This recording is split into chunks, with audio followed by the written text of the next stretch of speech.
Hi everyone, my name is Twinkle and welcome back to my channel. So in my last video, I had discussed the complete grooming guide for male candidates who are aspiring to be a cabin crew with Qatar Airways.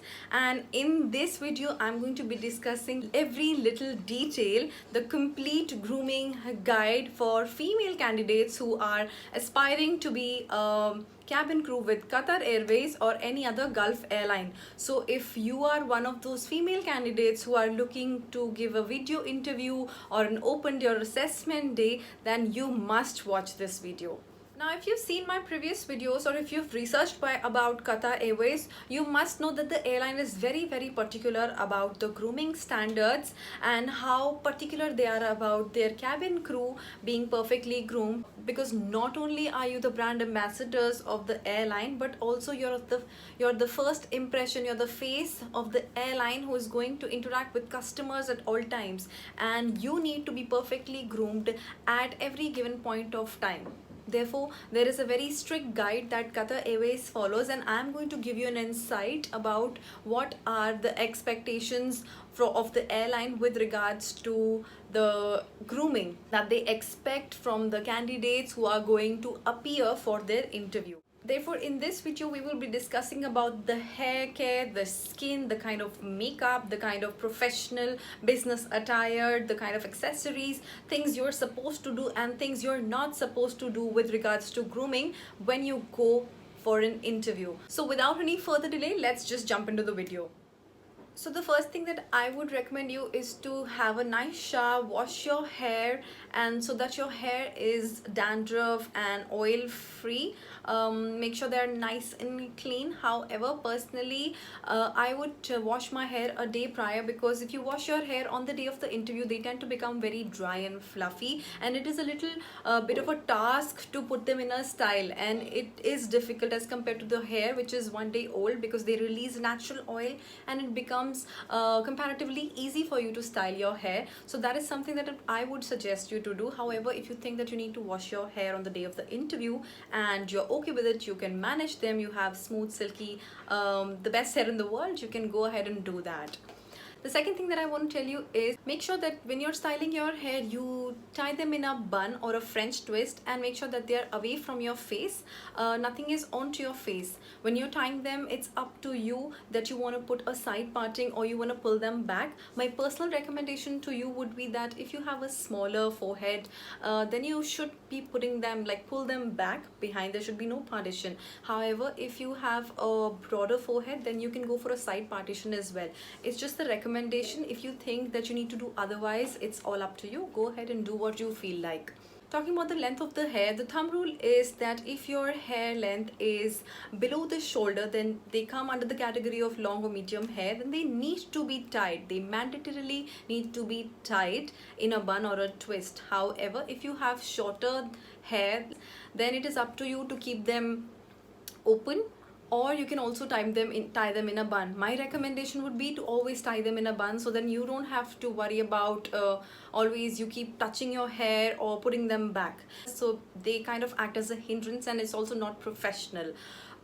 If your hair are really smooth and really short and you have no option, then you can put them open. You can leave them open by all means, but make sure that you nicely tuck them behind your ears, or you just make them that they are nicely blow dried and smooth and soft, so that they are in their position and they look very neat and clean and properly maintained. When you're tying your hair in a bun, make sure that there are no loose ends. Your hair are not flying here and there. There are no flyaways. All the hair are nicely tucked and pulled back in a bun.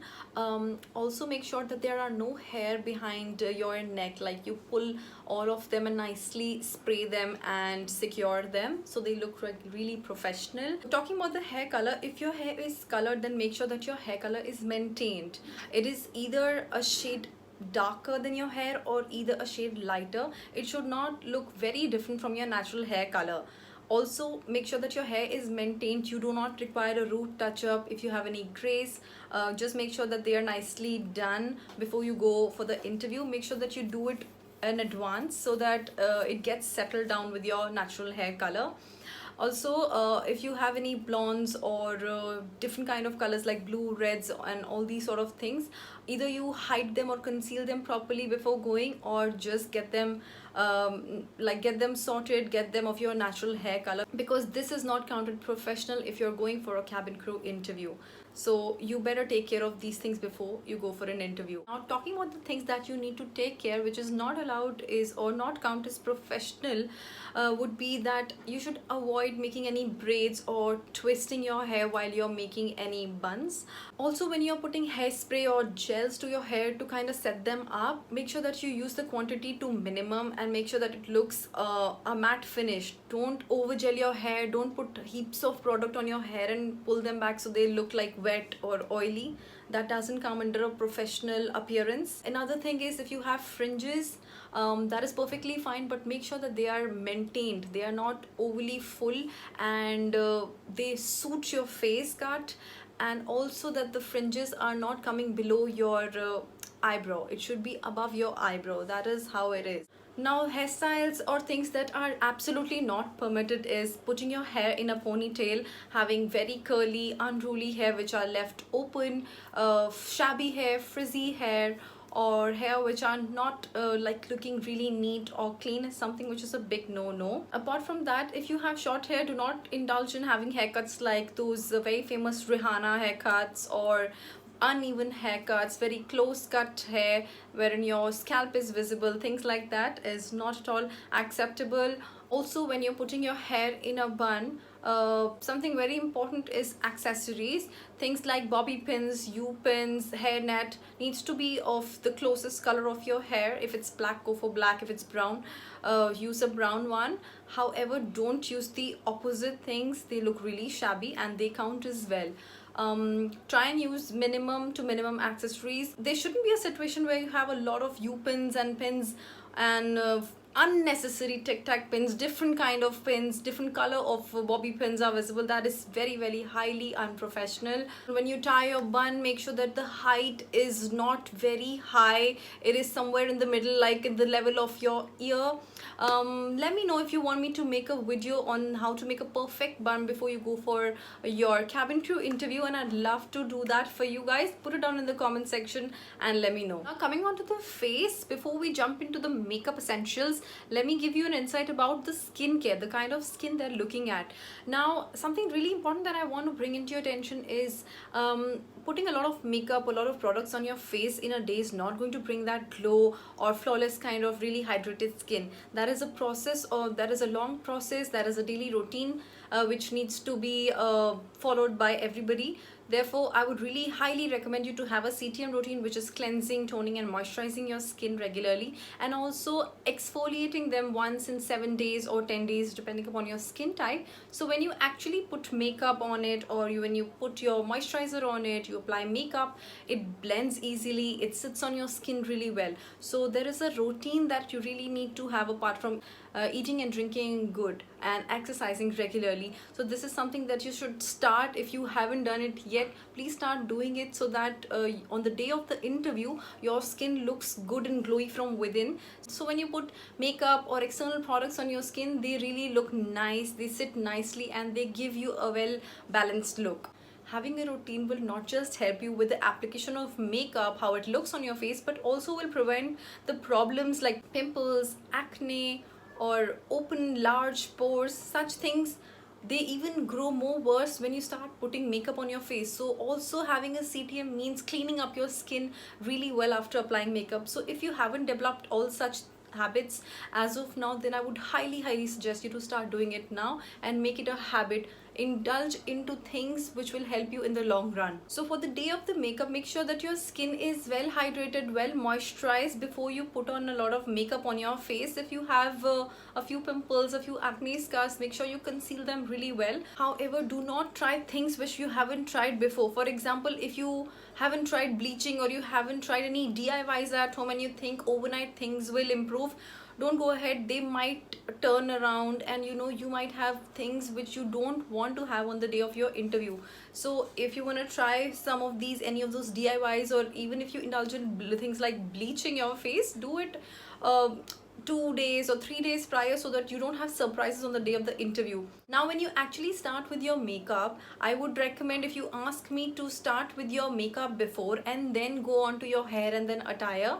Why? Because once you're done with your hair and you leave on your makeup for a bit, it will also secrete natural oil and your makeup will settle down. You will also know where you need to touch up and things like that, so your makeup will settle down. And the last thing that you do is wearing your attire, because you don't want to get your attire, your business formals, dirty while you're doing your makeup. So makeup, hair, and then comes your business attire. Now with respect to makeup, always remember that less is more. Whenever you're getting ready for your interview and you've got to put makeup on, make sure that your makeup is not at all heavy and not at all dramatic. It should be neat, clean, and it should look like your second skin. It should be fresh and it should be very well done. For that, what I would advise you is to please stick to essentials. What I mean by essentials is go for foundation, concealer. These two things are important because the concealer will help you hide your problem areas or the concerns which you have, like pigmentation or scars or acne or these sort of things, and the foundation will help you to achieve a even skin tone. Apart from that, use a blusher, use a lipstick, use few coats of mascara and a nail paint.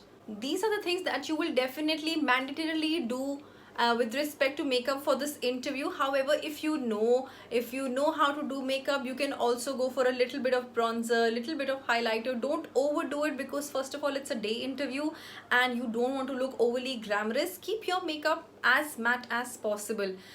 Things that we are not looking at is having smoky eyes or very dark eyes, using 2 to 3 shades of colors, glitters, shimmers. These are the things that we do not look at. Instead, what I will recommend you is to go for one single shade if you want to, preferably a neutral matte brown or colors of that family, because that will just add a little bit of color to your lid. Stay away from things like smudged liners, kajals, extended liners, cat eyeliners, all those different things. That is absolutely not required. Plus also, if you do things like kajal, you will always have to worry about if it does not bleed out. So my advice, stay away from all these things and stick to the basics, stick to the essentials. Before you put on your lipstick, I would recommend you to put some lip balm and hydrate and exfoliate your lips, so the lipstick turns out to be really nice and it appears really well on your lips.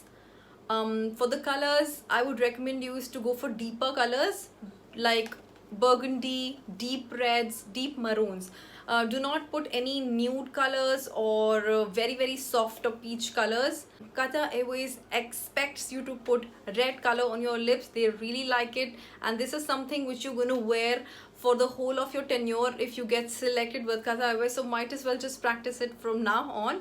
And if you think that you need to buy a shade that you don't have, if you don't have a deep category color like a deep red, deep maroon or a deep burgundy, go ahead and invest in a good lipstick, a good lipper that you can also use in the future. Another thing which is a big no-no is putting very glossy lipsticks or a lip gloss on top. Please stick to matte shades. However, make sure that your lips are not excessively dry or flaky. Therefore, that is why I suggest you to put some lip balm on your lips before you apply. Another very important tip that I would want to give you is always make sure that your lip color and the nail paint color is same. For instance, if you're putting red on your lips, please put red on your nails. If you're putting deep burgundy, just try and match the color of the nails and lips. It really looks very professional and you look very well groomed. And this is also one of the standards of Qatar Airways. So when you will come across as a person who's really well prepared in front of your interviewer. So please try and do this if you can. Apart from that, if you don't have a color matching to your lip color, don't worry, that is absolutely fine. What you can go for is you can put a clear polish, you can put a nude polish, you can also go for a French manicure. However, if you're putting a clear nail paint, make sure that your nails are properly clean and maintained. They're not yellow, they're not dirty. That gives a really bad impression. So please take care of things like that. When we are talking about nails, it is okay to have nail extensions or acrylic or gel nails, but please make sure that their shape is not pointed. very sharp, they are not really long, so you really need to take care of the length. If approximately it should be half inch, not more than that, just so that it's easy for you also to handle things. These are the things that the interviewer really observing. No henna, no stick-ons on your nails. Cuticles are well maintained, like really nicely well manicured. Hands well moisturized. Things like that are really very important from the point of grooming when you're going for a cabin crew interview. Now, a very important part of your grooming is to get rid of all the excessive hair that you have on your face, which includes hair around your chin, upper lips, threading, long hair of the nostrils, ears. Wherever the hair is not supposed to be there, it looks shabby. If you have a lot of facial hair and very thick and black hair, you can go ahead for bleaching. You can do as per your wish, things which suit you, you suit your skin type, but make sure that you're properly groomed before you even start doing your makeup. Now, before I move into the attire, the business formals that you need to wear for the day of the interview, I want to discuss a little bit about the personal hygiene which you should do on every day, but you really need to do before an interview, and even if you're going for your duty. Now, I've already discussed with you that you need to shower and wash your hair before your interview. It's up to you, you want to do it a day before for your hair or on the day of the interview, however you like it. Apart from that, please do not forget to use an antiperspirant or a deo which helps control body odor and sweat from your body. Brush your teeth regularly, floss them, use a mouthwash to control the breath, to control the bad breath. Whenever you have your meals, make sure you do it after as well. Maintain a good mouth hygiene. Remove hair from your body, from your face as well as your body regularly. CTM and exfoliation, I've already discussed about both these things before you start to make up. We've already discussed that you should make it a routine so that you get a hang of it and you don't have problems and you always maintain a good skin at all times.